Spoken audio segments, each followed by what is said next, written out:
बंसी विभूषित करां नवनीताभात पीतांबरा तरुण बिंब पदा धरुष्ठात् पूर्णेन्दु सुंदर मुखा दरविंद नेत्रात् कृष्णात् परम किमपि तत्त्वमहं न जाने। हम लोगों ने कल 3 अवस्थाएं पढ़ी। आवाज पंचकोश तत्वबोध में दूसरे अध्याय का हेडिंग है पंचकोश। जीव के 3 शरीर उसके आवरण। सूक्ष्म शरीर एक होकर भी 3 आवरणों का काम करता है, इसलिए कुल 5 आवरण होते हैं। तलवार के कोश म्यान के समान होने के कारण ये आवरण कोश कहलाते हैं। जैसे कोश के अंदर रहने पर तलवार नहीं दिखाई देती, इसी प्रकार शरीर निर्मित 5 कोशों के अंदर आत्मा विभाषित नहीं होती। आत्मा को प्रत्यक्ष देखने के लिए 5 कोशों से पृथक कर उसी प्रकार देखना चाहिए जैसे म्यान से निकली तलवार दिखाई देती है। पंचकोशा के अन्नमयः प्राणमयः मनोमयः विज्ञानमयः आनंदमयश्चेति। 5 कोश कौन है? सबसे पहला है अन्नमय कोश, दूसरा है प्राणमय कोश, तीसरा है मनोमय कोश, चौथा विज्ञानमय और 5वां आनंदमय कोश। अब अन्नमय कोश क्या है? अन्नमयः कहा अन्नरसेनैव भूत्वा अन्नरसेनैव वृद्धिं प्राप्य अन्नरूप पृथिव्या यद्विलीयते तदन्नमयः कोशः स्थूल शरीरम्। अन्नमय कोश क्या है? अन्नमय कोश जो अन्न रस से बनता है, अन्न रस से वृद्धि पाता और अन्न रूप पृथ्वी में लीन हो जाता, वो अन्नमय कोश कहलाता। वो स्थूल शरीर ही है। ये जो हमारा स्थूल शरीर दिखाई पड़ता है, ये अन्नमय कोश ही है। अन्नमय कोश के आवरण में यह जीवात्मा अपने को सीमित, विभक्त, तापयुक्त, जरा व्याधि, जन्म मृत्यु युक्त मानने लगता है। स्थूल शरीर, स्थूल इंद्रियों का आकार अन्नमय कोश है। आत्मा का सबसे ऊपरी कोश स्थूल शरीर है। यह अन्नमय है। मय माने प्रचुरता, ये प्रचुरता सूचक है। यह प्रचुरता सूचक है।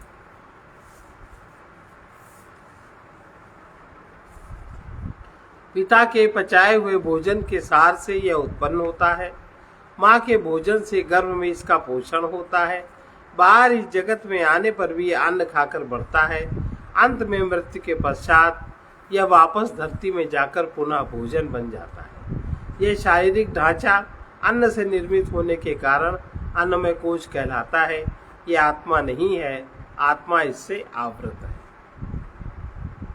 प्राणमय कोश दूसरा है प्राणमय कोश। प्राणमयः कहा प्राणाद्याः पंचवायवः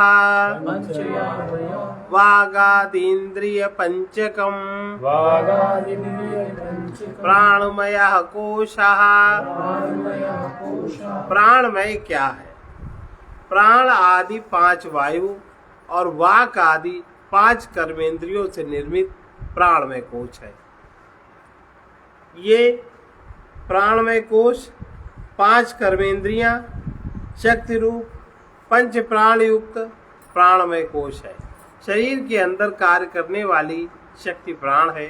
यद्यपि प्राण एक है, किंतु इसके 5 कार्य होने के कारण प्राण 5 प्रकार का कहा जाता है।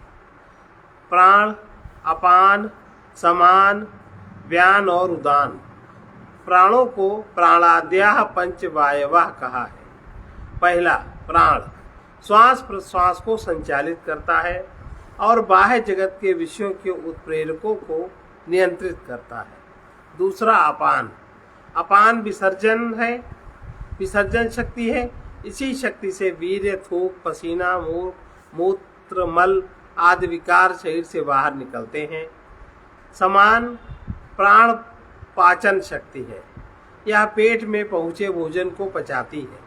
चौथा, व्यान रक्त संचालक शक्ति है, पचे अन्न से बने रक्त को यह शरीर में वितरित करती है। पांचवा, उदान, ये विचार करने की शक्ति है। मृत्यु काल में जीव को यही शक्ति शरीर से बाहर निकालकर दूसरे शरीर में प्रवेश कराती है। मनुष्य की आयु बढ़ने के साथ साथ धीरे धीरे ये शक्तियां भी क्षीण होने लगती हैं। जब ये प्राण ठीक से कार्य नहीं करते तो शरीर पर उनका प्रभाव पड़ने लगता है। प्राणमय कोश में 5 प्राणों के साथ 5 कर्म इंद्रियों की भी गणना होती है, क्योंकि ये सब एक ही तत्व अपंचीकृत पंच महाभूतों के राजसांस से निर्मित हैं और कर्म इंद्रियां प्राण शक्ति की क्रिया से ही संचालित होती हैं। 5 प्राणों के और 5 उप प्राण हैं। उनके नाम क्रमशः इस प्रकार हैं: नाग, कूर्म, कृकल, देवदत्त और धनंजय। अब अगला तीसरा कोश है मनोमय कोश। मनोमय कोशः कः? मनोमय कोशः कः? मनश्च ज्ञानेन्द्रियः पंचकं मिलित्वा यो भवति सा मनोमयः कोशः। भवति सा मनोमयः कोशः। मनोमय कोश क्या है? मन और 5 ज्ञानेंद्रियां मिलकर मनोमय कोश कहलाता है। ये मनोमय कोश 5 ज्ञानेंद्रियां, सूक्ष्म शरीर, मन, शक्ति रूप ये मनोमय कोश है। अन्नमय कोश का अंतर्वर्ती और उसका आत्मा प्राणमय कोश है।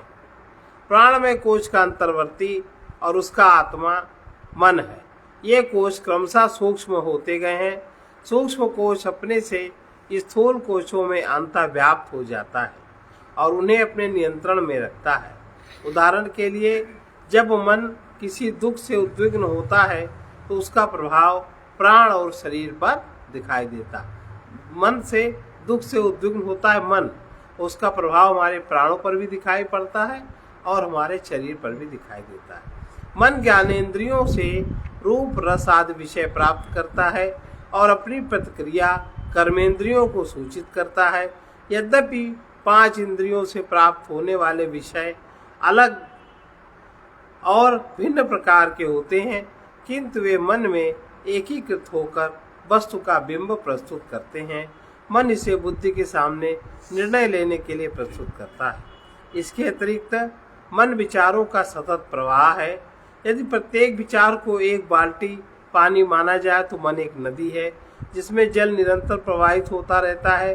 रुके हुए पानी में उसकी शक्ति दिखाई नहीं देती, किंतु उसके प्रवाहित होने पर नदी में गति और शक्ति आ जाती है। इस प्रकार जब विचार प्रवाहित होते हैं तो उनमें बड़ा उद्वेग होता है और मन मनुष्य का सबसे शक्तिशाली सहयोगी या विरोधी बन जाता है। अब चौथा है विज्ञानमय कोश। विज्ञानमय कहा? विज्ञानमय कहा? बुद्धि ज्ञानेन्द्रिय पंचकम मिलित्वा ज्ञानेन्द्रिय पंचकम मिलित्वा यो भवति स विज्ञानमयः कोशः। यो भवति स विज्ञानमयः कोशः। विज्ञानमय कोश क्या है? बुद्धि और 5 ज्ञानेंद्रियां मिलकर विज्ञानमय कोश कहलाता है।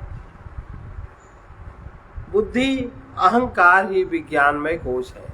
बुद्धि को विज्ञानमय कोश कहते हैं। इसके साथ भी 5 ज्ञानेंद्रियों की गणना की जाती है। यह मन से अधिक सूक्ष्म है। पूर्व स्मृति का उपयोग कर बुद्धि वर्तमान वस्तु, व्यक्ति या परिस्थिति पर विचार करने और निर्णय लेने की क्षमता रखती है। मन और बुद्धि की कार्य विधियां और उनके कार्य विशेष एक उदाहरण से भली भांति समझ में आ सकते हैं। जैसे जब कोई व्यक्ति किसी जलती हुई वस्तु के टुकड़े पर पैर रख देता है तो तुरंत उसका पैर पड़ जाता है, तो तुरंत पैर अपना हटा लेता है। किंतु यह सब होने से पहले कई प्रक्रियाएं होती हैं। जैसे मनुष्य का पैर अग्नि के संसर्ग में आता है, त्वचा अग्नि के उत्प्रेरक को मन तक ले जाती है। मन उसे बुद्धि के सामने यह निर्णय लेने के लिए प्रस्तुत करता है कि किस प्रकार की प्रक्रिया होना आवश्यक है। बुद्धि अपने अपने पूर्व अनुभव और ज्ञान के आधार पर मन को आदेश देती है और मन शरीर की मांसपेशियों को आदेश देता है कि पैर हटा लिया जाए, क्योंकि जिस वस्तु के संसर्ग में पैर है वो शरीर के लिए हानिकारक है। मन केवल ज्ञात क्षेत्र में विचरण करने की क्षमता रखता है, किंतु बुद्धि ज्ञात क्षेत्र में रहने के अतिरिक्त अज्ञात क्षेत्र में भी प्रवेश करने की शक्ति रखती है। वो नई खोज कर सकती है, नई बातों पर विचार कर सकती है और नए सिद्धांतों को समझ भी सकती है। अब पांचवा है आनंदमय कोश। आनंदमयः कहा, आनंदमयः कहा, एवमेव कारण शरीर भूता विद्यास्थ मलिन सत्वम्, एवमेव कारण शरीर भूता विद्यास्थ मलिन सत्वम्, प्रियादिवृत्ति सहितम्, प्रियादिवृत्ति सहितम्, सत् आनंदमयः कोशः। आनंदमयः कोशः। आनंदमय कोश क्या है? इसी प्रकार कारण शरीर जो अविद्या में स्थित मलिन सत्य है, मलिन सत्व है, अविद्या में स्थित मलिन सत्व है और जिसकी प्रिय आदि वृत्तियां हैं, ये आनंदमय कोश कहलाता है।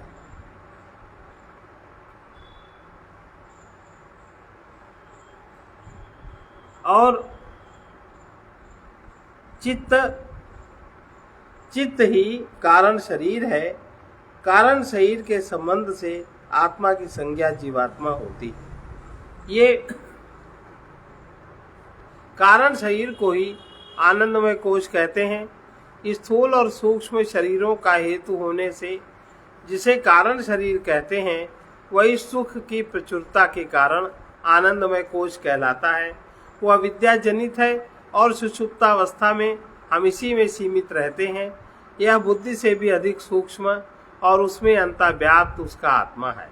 आनंदमय कोश मलिन सत्व से निर्मित है। सत्व गुण में रजस और तमस का मिश्रण हो जाने से सत्व गुण मलिन हो जाता है। इस मिश्रण का अनुपात अनेक प्रकार का हो सकता है। कर्म के प्रभाव से इसमें परिवर्तन भी हो सकता है। इसे वासना पुंज भी कहते हैं। सत्व में रजस और तमस के मिश्रण से उत्पन्न हुई मलिनता आवरण का काम करती है। सत्व में रजस और तमस के मिश्रण से उत्पन्न हुई मलिनता आनंद का काम आवरण का काम करती। जो मलिनता उत्पन्न होती है उससे एक आवरण बन जाता है। ये आवरण बुद्धि में आत्मा का ज्ञान नहीं होने देता। इसलिए इस मलिन सत्व के वासना पुंज को अविद्या कहते हैं। इससे उत्पन्न हुई और इसके नियंत्रण में रहने वाली बुद्धि में आत्मा का शुद्ध रूप अनुभूत नहीं होता। सुषुप्ति अवस्था में यह कोश स्पष्ट और अलग अनुभव में आता है।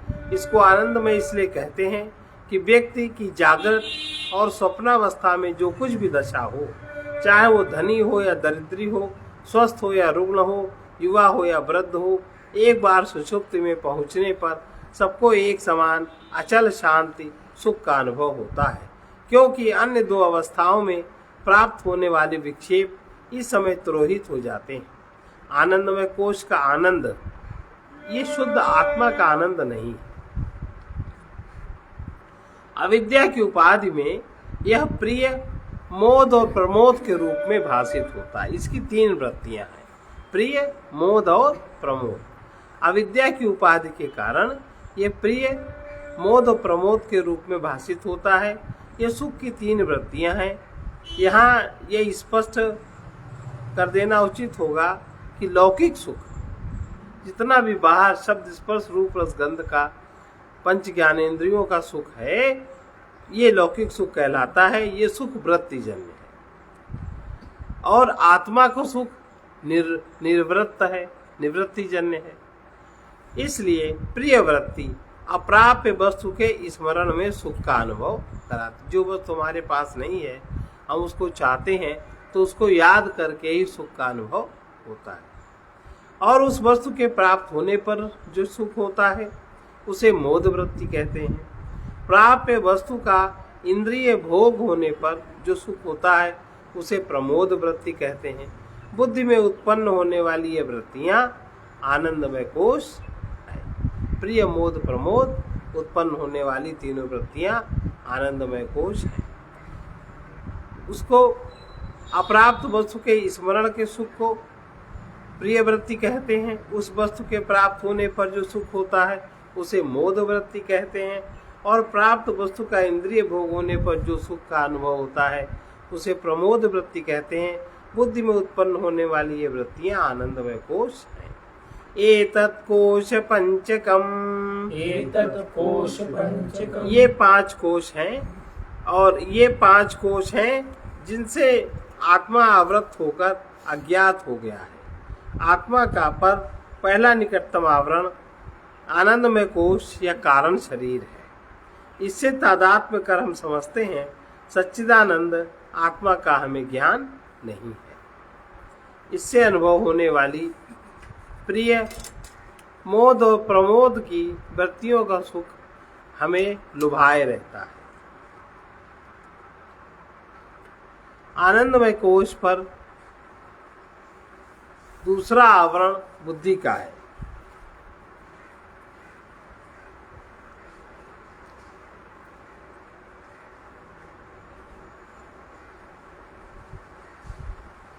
आनंदमय कोश पर दूसरा आवरण बुद्धि का है।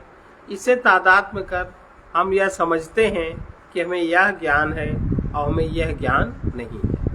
इस पर मन का आवरण पड़ने पर हम अपने को सुखी, दुखी, क्रोधी आदि अनुभव करने लगते हैं। उस पर पुनः प्राणमय कोश का आवरण होने पर हम अपने को भूखा, प्यासा, चलता फिरता आदि अनुभव करते हैं। अन्नमय कोश उस पर अंतिम आवरण है। उसमें स्थित होकर हम अपने को मोटा, पतला, रोगी, स्त्री, पुरुष आदि समझते हैं। आत्मा के अज्ञान में ये सब त्रुटिपूर्ण अनुभव होते हैं। जैसे पत्तियों के आवरण हटाकर मूंज से सींक निकाली जाती है, उसी प्रकार इन कोशों से परिचिन्न आत्मा का अनुसंधान करना चाहिए। अब पंचकोशातीत, पंचकोश से अतीत। मदीयं शरीरं मदीयाः प्राणाः, मदीयाः प्राणाः, मदीयं मनश्च मदीया बुद्धि, मदीयं मनश्च मदीया बुद्धि, मदीयं ज्ञानमिति स्वेनैव ज्ञायते, मदीयं ज्ञानमिति स्वेनैव ज्ञायते। तद्यथा मदीयत्वेन ज्ञातं, तद्यथा मदीयत्वेन ज्ञातं, कटककुण्डलग्रहादिकं स्वस्मादभिन्नं, कटककुण्डलग्रहादिकं स्वस्मादभिन्नं, तथा पंचकोशादिकं, तथा पंचकोशादिकं स्वास्मादभिन्नं। मदीयत्वेन ज्ञातमात्मा न भवति, मदीयत्वेन ज्ञातमात्मा न भवति। जैसे कटक, कुंडल, ग्रह आदि अपने से भिन्न है, उसी प्रकार मेरा शरीर, मेरा प्राण, मेरा मन, मेरी बुद्धि, मेरा ज्ञान इस रूप में भाषित होते पंचकोश आदि भी हमसे भिन्न है। ये सब मेरे हैं, इसलिए मैं आत्मा इनसे कोई भी नहीं हूँ। ज्ञाता और ज्ञेय में भेद है। घट का दृष्टा हमेशा घट से भिन्न होता है, वो अपने को घट नहीं समझता। इसी प्रकार ये ग्रह मेरा है, लेकिन मैं स्वयं घर नहीं हूँ। ये कंकन और कुंडल मेरे हैं, ये पहने हुए वस्त्र मेरे हैं, किंतु मैं इनमें से कोई नहीं हूँ। इसी प्रकार यह शरीर, यह प्राण, यह मन मेरा है, किंतु मैं स्वयं शरीर आदि नहीं हूँ। पंचकोश या 3 शरीर और इनमें अनुभव होने वाले भूख, प्यास, राग, द्वेष आदि मैं नहीं हूँ। ये सब अनात्मा है। तो फिर आत्मा क्या है? अब आत्मा की परिभाषा जो उस दिन बताई गई थी, स्थूल सूक्ष्म कारण शरीरादि व्यतिरिक्ता पंचकोशातीता सन अवस्थात्रय साक्षी सच्चिदानंद स्वरूपा सन यह तिष्ठति सा आत्मा। तो आत्मा क्या है? आत्मा तरही कहा, आत्मा तरही कहा, सच्चिदानंद स्वरूप आत्मा, सच्चिदानंद स्वरूप आत्मा। तो फिर आत्मा क्या है? आत्मा सत, चित और आनंद स्वरूप है। प्रारंभ में साधन चतुष्टय बताने के बाद तत्व विवेक प्रारंभ किया था। वहां कहा गया था कि आत्मा का ज्ञान ही तत्व विवेक है। वहां आत्मा का परिचय देते हुए कहा गया था 3 शरीर से पृथक, पंचकोशों से अतीत, जो तीनों अवस्थाओं का साक्षी सच्चिदानंद स्वरूप है, वही आत्मा है। अब 3 शरीर, पंचकोश, 3 अवस्थाओं का वर्णन कर यह दिखा दिया कि कोई भी आत्मा नहीं। आत्मा तो सच्चिदानंद स्वरूप है। अब आत्मा के इन्हीं लक्षणों का वर्णन कर रहे हैं। सत किम कालत्रयेऽपि तिष्ठतीति सत, कालत्रयेऽपि तिष्ठतीति सत। सत क्या है? सत वो है जो तीनों कालों में एक सा रहे। विवेक वह बुद्धि है जिसमें सत और असत का भेद ज्ञात होता है। आत्मा सत स्वरूप है। इसके ज्ञान के हेतु विवेक होना चाहिए। इसलिए साधन चतुष्टय में विवेक की आवश्यकता मानी गई थी। विवेक बुद्धि से हम सत का लक्षण समझ सकते हैं। कुछ लोग जागृत अवस्था में दिखाई देने वाली या इंद्रियों से अनुभव में आने वाली वस्तुओं को सत्य समझते हैं। यह एक मिथ्या धारणा है। दिखाई तो स्वप्न भी देता है, आकाश भी नीला और गोल दिखाई देता है, मरुस्थल में पानी भी दिखाई देता है, जादूगर के द्वारा निर्मित हाथी भी दिखाई देता है, किंतु ये कोई भी सत्य नहीं है। हम सब जानते हैं इनका मिथ्यात्व इसी से सिद्ध है कि स्वप्न आदि में जो कुछ दिखाई देता है वो उनके होने के बाद में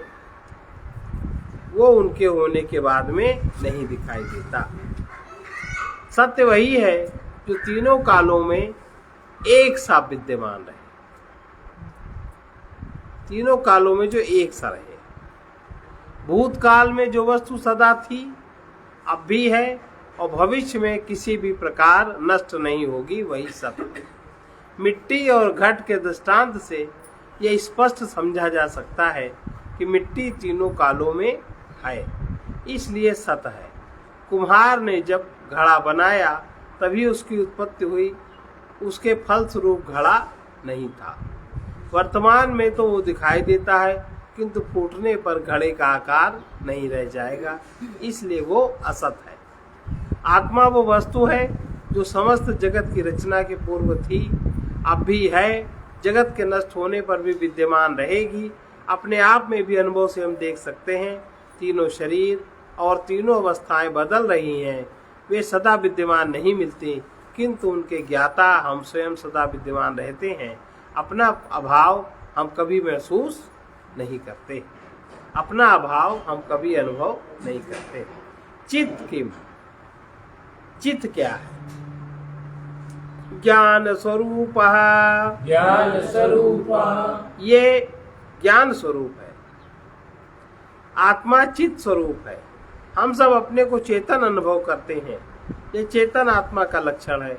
इसी चेतना के प्रकाश में बुद्धि, मन और इंद्रियां किसी वस्तु का ज्ञान ग्रहण करती रहती है। सुषुप्ति या समाधि के समय इन सब के लय हो जाने पर भी चित्त स्वरूप आत्मा विद्यमान रहता है।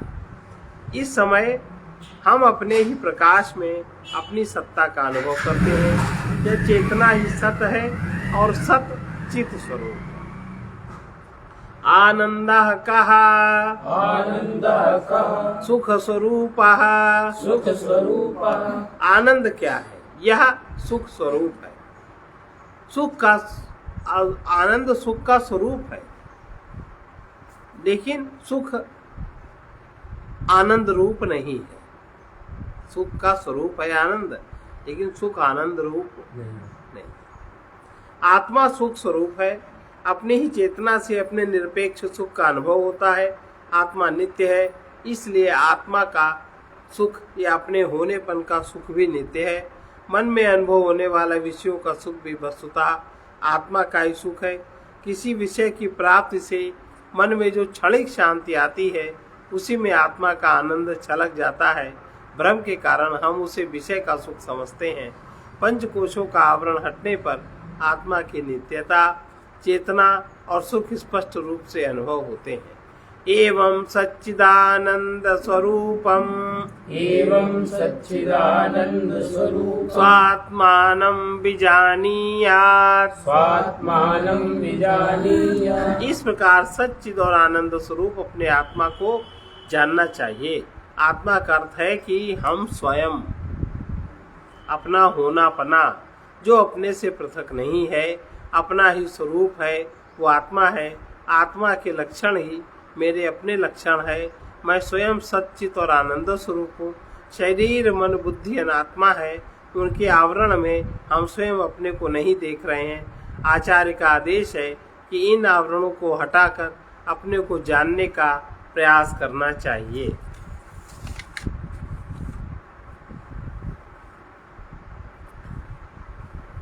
श्री राम जय राम। श्री राम जय राम जय जय राम। श्री राम जय राम जय जय राम। श्री राम जय राम जय जय राम।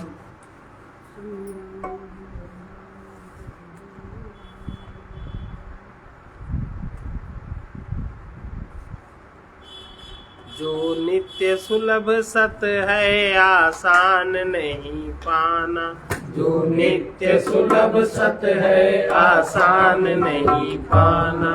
आसान भी इतना है बस पर्दा ही हटाना। आसान भी इतना है बस पर्दा ही हटाना।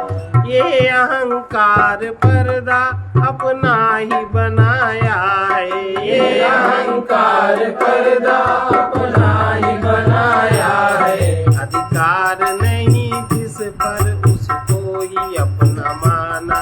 अधिकार नहीं जिस पर उसको ही अपना माना। जो नित्य सुलभ सत है आसान नहीं पाना। जो नित्य सुलभ सत है आसान नहीं पाना। हम विमुख भले ही हो प्रभु दूर नहीं हमसे। हम विमुख भले ही हो प्रभु दूर नहीं हमसे। संभव है इस ज्ञान को गुरु ज्ञान से मिटाना। संभव है इस ज्ञान को गुरु ज्ञान से मिटाना। जो नित्य सुलभ सत है आसान नहीं पाना। जो नित्य सुलभ सत है आसान नहीं पाना। आसान भी इतना है बस पर्दा ही हटाना। आसान भी इतना है बस पर्दा ही हटाना। ये अहंकार करता बन भोगता है सुख दुख। ये अहंकार करता मन भोगता है सुख दुख। पर सत्य नित्य चिन्मय आना न कहीं जाना। पर सत्य नित्य चिन्मय आना न कहीं जाना। सब खोज ही गलत है बस जानना काफी है। सब खोज ही गलत है बस जानना काफी है। हम खोजते थे जिसको अपने में ही पहचाना। हम खोजते थे जिसको अपने में ही पहचाना। जो नित्य सुलभ सत है आसान नहीं पाना। जो नित्य सुलभ सत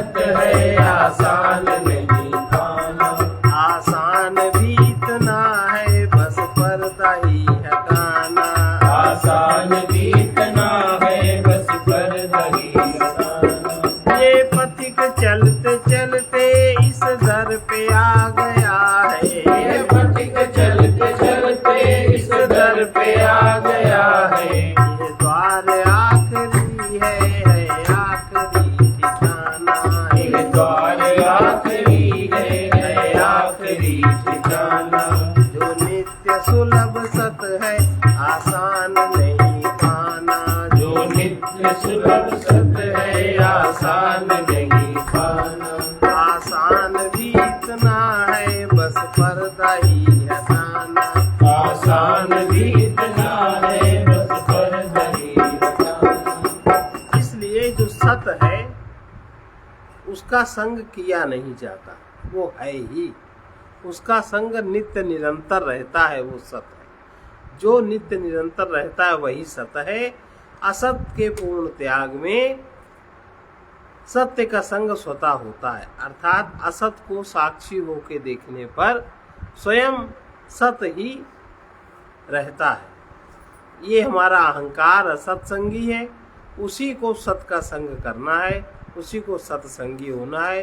जो नित्य है, निरंतर है, न आता है न जाता है, इस है का संग ही सत्संग समझना चाहिए। जो नित्य प्राप्त है, सर्वत्र विद्यमान है, सच्चित तत्व को जो जानता है वही सत्संगी है। इस सत्संग के लिए कहीं जाने की, किसी श्रम की आवश्यकता नहीं है। जहाँ हम हैं वही सत है, जहाँ हमारा या मेरा की प्रतीति है वही असत संग है। विनाशी के चिंतन मनन एवं संयोग भोग से जो नित्य निरंतर है उसके योग की स्मृति हो रही है। जो बिना श्रम के अपने आप में ही अनुभूत हो उसे ही परमात्मा कहते हैं। यह सत्य प्रति क्षण के पीछे विद्यमान है, खोजना नहीं है, चाह रहित होकर इसका निरंतर अनुभव करना है। जो भी हमें संसार में मिला है सब परमात्मा का है, हम परमात्मा के हैं और हमें कुछ भी नहीं चाहिए। सारे दुखों की जड़ ममता है, अतः ममता का त्याग कर अपने ज्ञान हम में बुद्धि को स्थिर करना चाहिए। अपने चेतन स्वरूप को भूल कर तभी कहीं आसक्ति होती है। अगर हम अपने चेतन स्वरूप को न भूलें तो कहीं भी आसक्त नहीं हो सकते।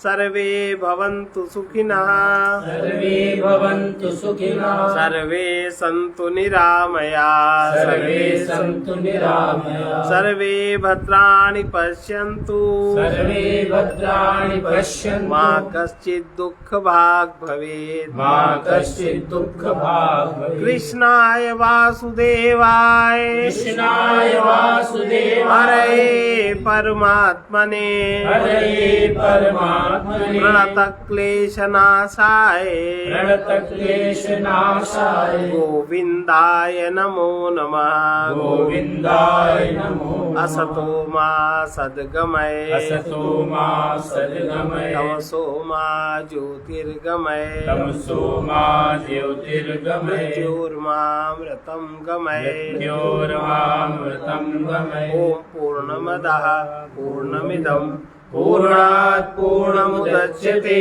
पूर्णस्य पूर्णमादाय पूर्णमेवावशिष्यते। ओम शांति शांति शांति।